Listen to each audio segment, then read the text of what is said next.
Tous et bienvenue pour cette nouvelle vidéo sur les fonctionnalités de CMG. Alors aujourd'hui, on va parler d'un cas qui, hélas, arrive très souvent.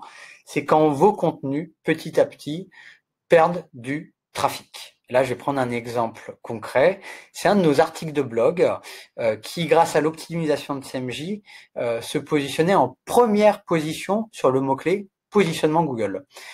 Hélas, avec le temps, eh bien, il y a d'autres contenus concurrents qui se sont positionnés au-dessus, des contenus plus à jour. Par exemple, un article ici du blog du modérateur, et donc mon contenu n'est plus en première position et même en dehors du top 3.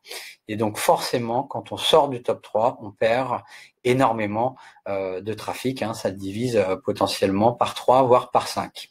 Et ce contenu, à l'époque, il y a 10 mois, avait un score de 93 sur 100 par CMJ, ce qui m'a permis justement d'aller chercher cette première position. Mais ces recommandations, forcément, datent d'il y a quasiment un an.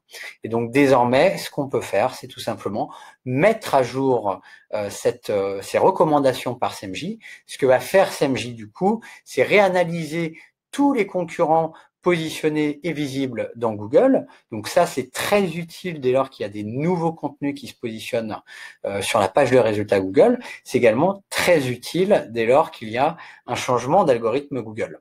Et donc ça, grâce à cette mise à jour des recommandations de CMJ, eh bien tout simplement, je vais pouvoir détecter des nouvelles thématiques notamment à aborder et des nouvelles optimisations SEO.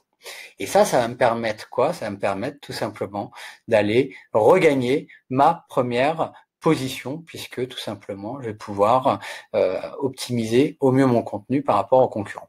Et donc là, on peut voir que mon score, en effet, donné par CMJ, eh bien désormais, c'est 51 sur 100. Il a beaucoup baissé sur ces 10 derniers mois.